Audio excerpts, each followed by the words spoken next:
area and perimeter. So let us start with some definitions. We'll begin with perimeter. So perimeter is the distance you travel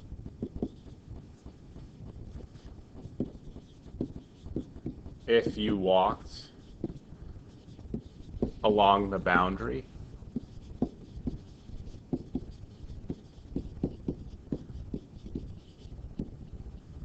of a closed figure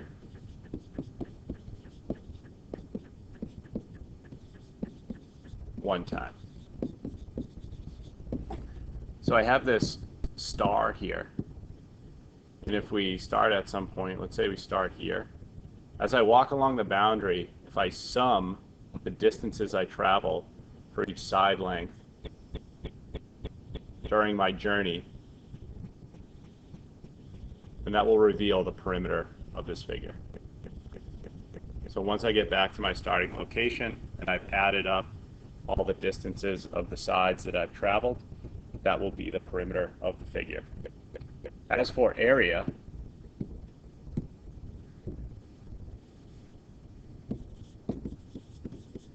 area is the amount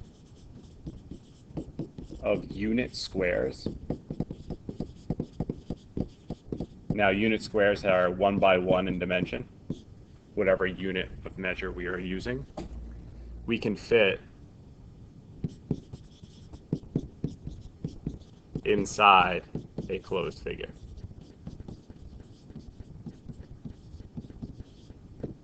Now, the majority of this video will be just deriving area formulas of basic shapes. We'll include some perimeter formulas when we can, but for the most part, just remember that perimeter is basically the summation of all of the sides or curves that you are walking along if you transverse the figure one time. So again, the majority of the video will be spent discussing area. So to begin, we will look at the rectangle and the square. So based on our definition for area, we're trying to see how many 1 by 1 unit squares we can fit inside a figure. So for the rectangle, I already have the figure divided up into unit squares, and we can see that for this particular example, we're able to fit 4 unit squares along the base and 3 unit squares along the vertical side, or the height. And these fit seamlessly in here because of the right angles that define the rectangle and the square. So there's no issue of a cutoff. I mean, we could theoretically cut off portions of the unit squares, but not at an angle. So we can see that this could be easily counted to how many we have. It's clear that there are 12 here, but in the event that we have too many squares to count, or it's too time consuming to count, we can see that we have 4 columns of 3 squares.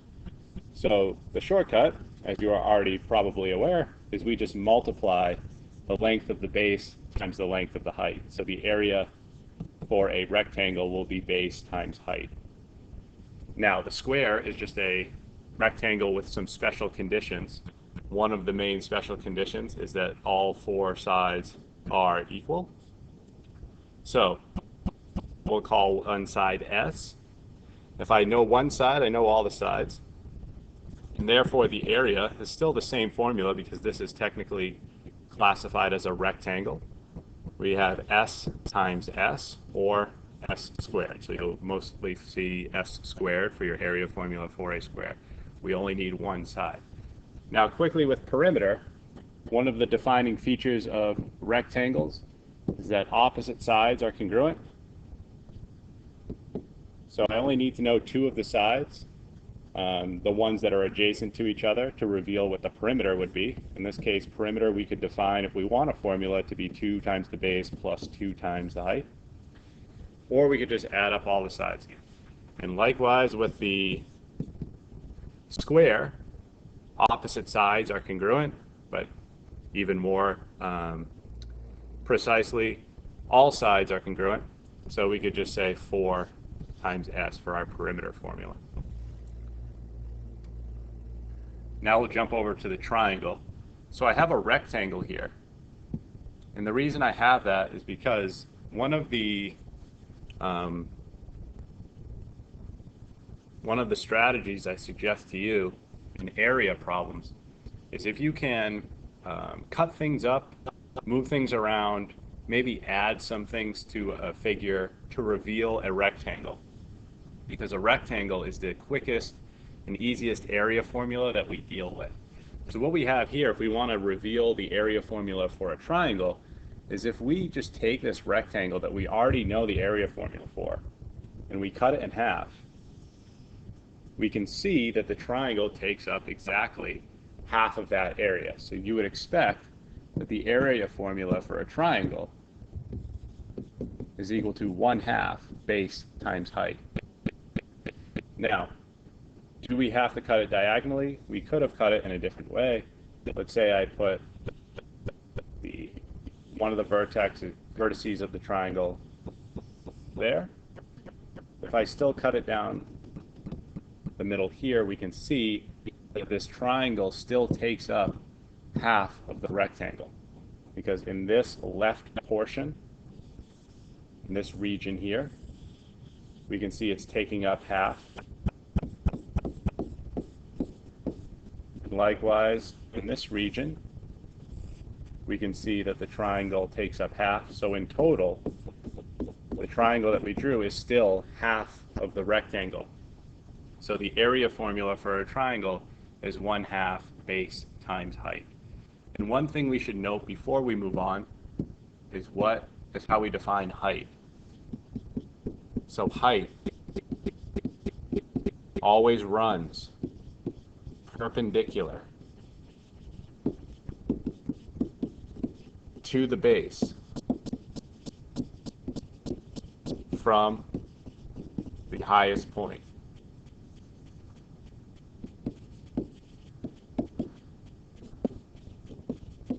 On the figure.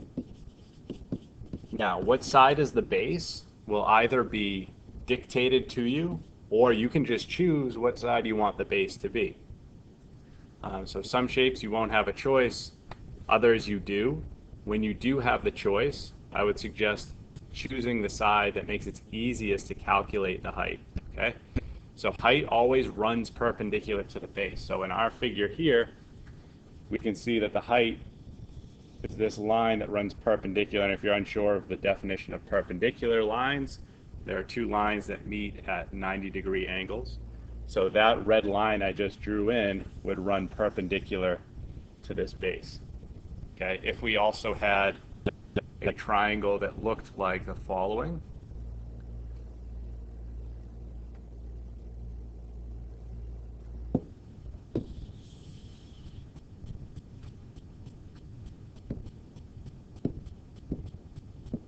If we want to show its height, if we choose this side to be the base, which is we're free to do, we select the highest point of the figure in relation to that base, and we draw a line that runs perpendicular. So in this case, we would have to extend the base out, which is fine, but that height runs perpendicular to the base. So just make sure you are aware of that conceptual idea.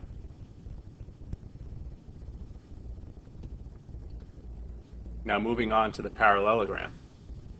Again, our goal, if we get stuck with a shape that is unfamiliar to us, if we can cut things up, rearrange them into the shape of a rectangle, that will be to our advantage because, again, a rectangle's area is very easy to compute.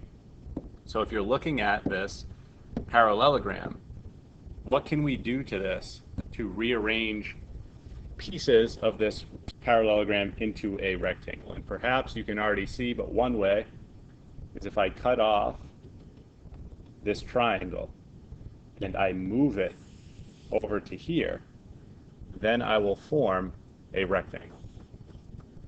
And it fits in here perfectly because opposite sides of a parallelogram run parallel to each other. So the angle here would be equal to the angle there, and it fits in perfectly.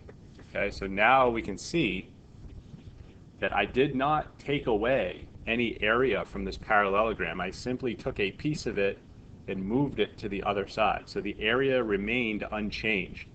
Therefore, the area for a parallelogram is equal to the formula for a rectangle. So the area formula for a parallelogram is equal to base times height. Just recall that when we're looking at height, we're looking for a length that runs perpendicular to the base. So if we are going to define, say, this side as our base, the height needs to run perpendicular to that. So that would be our height, or you could define the height being out here if you want. Okay, as long as it runs perpendicular to the base. Now, you'll notice that when we're drawing these heights with these perpendicular lines, there's oftentimes a right triangle that appears. So as a problem-solving strategy, or a heads up, when these right triangles form, be ready to use Pythagorean theorem to either find heights, or perhaps we do want the slant height of this parallelogram in the case that we have to find perimeter. Because if I wanted perimeter, I would have to add up all four of those sides. So again, you'll notice as we go through, several right triangles appear. You're going to need to be able to use Pythagorean theorem to find missing parts. So keep an eye out for that. Next, we move on to the trapezoid. The trapezoid is one of the shapes where we don't have the luxury of choosing our bases. They're predefined for us. The trapezoid, by definition, is a quadrilateral with one pair of parallel sides. So you can see that this side runs parallel to that side. The sides that run parallel to each other are what the bases are. And because the bases aren't of equal length, we have two of them. And we'll call this top one base 1 and this bottom one base 2. Again, our height is the distance that runs from the highest point perpendicular to the base. So that, in this case, this would be one example of where we could draw the height. And again, you'll notice a right triangle formed based on where I drew that. But the question is, how do we get an area formula? The trick here is to make an identical copy of itself and attach it onto the side of this trapezoid that's currently shown. So if I make a copy and I attach it to the side, we'll see, I don't want that in red, we'll see that a shape that is very familiar to us just formed. We now have a parallelogram that has been formed with two trapezoids. Now, what are the dimensions of the trapezoid that's in green? Well, it's the same as the one that we had originally. This would be B1, this would be B2. We already know that the area formula for a parallelogram is base times height. So the area formula for the parallelogram is base times height. So what's the area formula defined in the dimensions or measurements that I have in my current figure? We're just going to substitute those values in for base and height. So let's say the area formula for this trapezoid, the base, is going to be the sum of B1 and B2. So we're going to call B1 plus B2. Now height is just H. This is the area formula for the parallelogram. But we want the area formula for the trapezoid. So the trapezoid should be exactly half of that parallelogram, since the parallelogram was formed by a duplicate copy of the original trapezoid. So if we just take half of that formula, we have the area formula for a trapezoid, which is 1/2 base 1 plus base 2 times height. And as for perimeter, again, we may have to utilize Pythagorean theorem to get these slant heights here. And I don't want you to think, even though this figure looks like it, that the slants of these trapezoids are congruent. That's not necessarily true. So we may have to do Pythagorean theorem more than once. Don't just assume if you do it for one side, the other side's going to be identical. The rhombus and the kite. So a rhombus is a quadrilateral with just 4 congruent sides. Okay, so if I know one side, the perimeter is very easy to find. Now, as for the area formula, again, our goal is to try to get some familiar shapes with easy area formulas and see if we can come up with a formula for our rhombus from there. In this case, what we're going to do is we're going to enclose the rhombus in a rectangle. The way we're going to do that is going through each vertex. So now we just enclose this in a rectangle. And what this does for us is we are going to draw in these two lines, which are going to be referred to as diagonal 1 and diagonal 2. An important property of the diagonals is they intersect at 90 degrees. Okay? And they also bisect each other. So this length is congruent to that length, this length is congruent to this length. Now, you'll see that in each, there's 4 quadrants essentially formed. We'll look at this quadrant up here. When I enclose my rhombus in that rectangle, you can now see that the rhombus in this upper left quadrant takes up half of that area. And that will be the case in each of the 4 quadrants. So the rhombus should be exactly half the area of the rectangle. Now, what is the area of the rectangle? Well, that's easy to compute. The base of this rectangle is the same distance as diagonal 1 of my rhombus. The height is the same distance as diagonal 2 of my rhombus. So the area formula for the rectangle is diagonal 1 times diagonal 2, which means that the area formula for my rhombus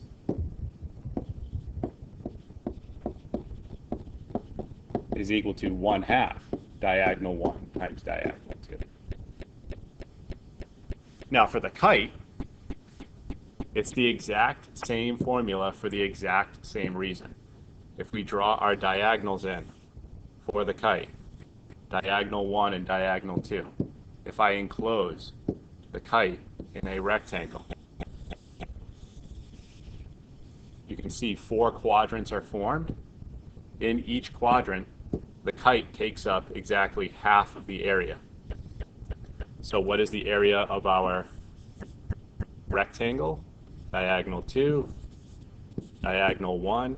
So the area of the kite should also be 1/2 diagonal 1 times diagonal 2.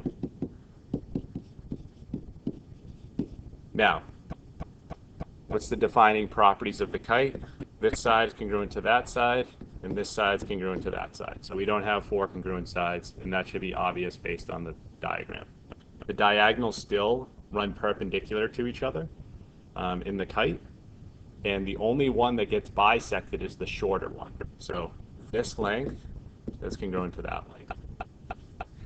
One thing I want you to keep an eye out for, again, it's going to sound like a broken record, is that because these diagonals run perpendicular to each other, you should see that 4 right triangles are formed in each figure.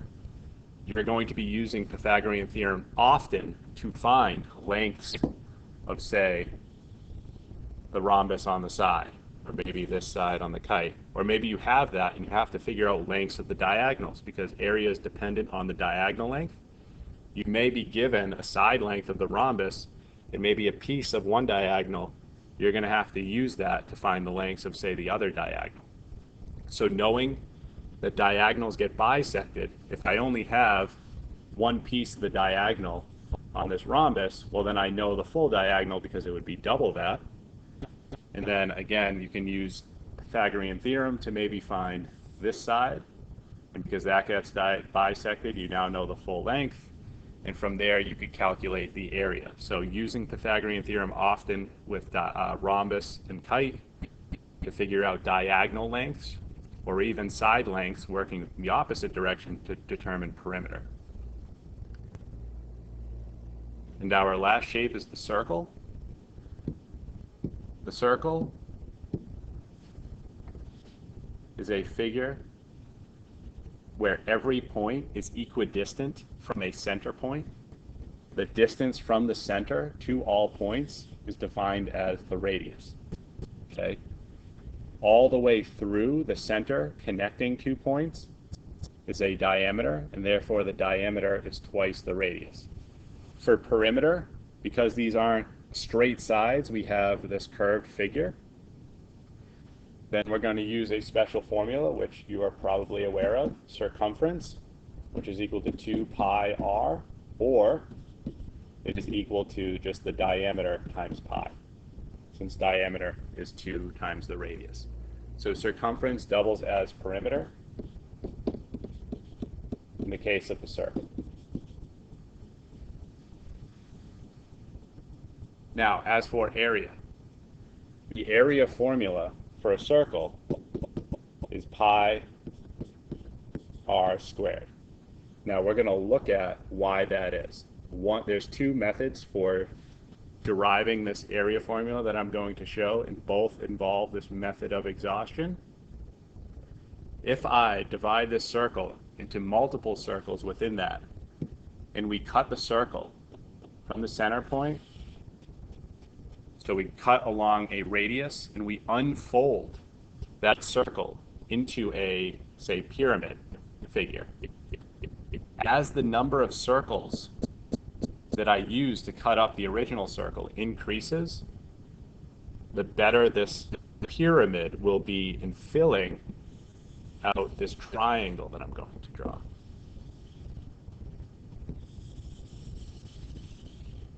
So we just took a circle, an unfamiliar shape, and unraveled it to form an approximation for this triangle.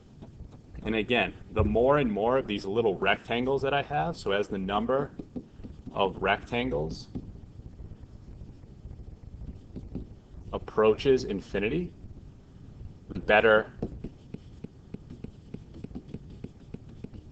the approximation.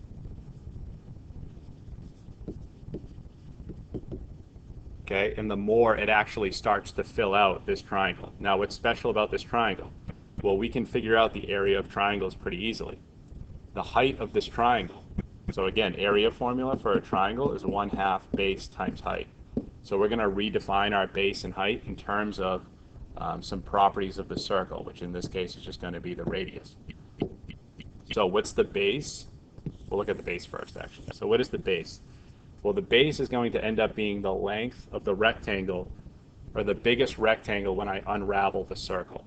So you can see the length of the rectangle when I unravel the circle, the biggest one, ends up being the circumference of the circle. So the base of my triangle is 2 pi r. The height of my triangle, if I were to unravel, as hopefully you can see, is just the radius of the circle. So if I substitute those into my formula, the base is 2 pi r, the height is r. Simplify this expression, we're going to get pi r squared, exactly as we anticipated. So again, the more rectangles I use, the better the approximation, and the more that the area of that triangle approaches the area of the circle. Another approach to this would be to essentially chop up the circle with as many slices as I can, add as many spokes to a wheel, essentially. And when I break those apart into their triangles and I piece them together into a figure that looks like this, we can see that a parallelogram results. And what are the dimensions of this parallelogram in terms of the circle's dimensions? We know that the area for a parallelogram is base times height. Well, what is the height of this parallelogram? Well, if I go from an upper point to here, what is that height? Well, if I look over at my circle, for each one of those little triangles, the height would be whatever the radius is. So that's the radius. Now, what is the base length? Well, if we took all of these, because it's alternating every other, it ends up only being half of the circumference. Okay, so it's going to be 1/2 2 pi r. Okay, because half of the sides are on the bottom, the other half of the sides of the triangles are up here. Okay, or I should say 1/2 of the bases of these triangles are on the bottom, and the other half of bases of the triangles are up top. So we actually only want half of the circumference. So if I plug that back into my formula, we'll see that this equals my base is 1/2 2 pi r, with 1/2 of the circumference, times the height, which is r. Simplify this, we get pi r squared, exactly as what we expected. And again, the thinner that these triangles get, the better the approximation is. Okay, so that's a method of exhaustion. So as the number of triangles that I use approaches infinity, the closer and closer I get to the actual area formula.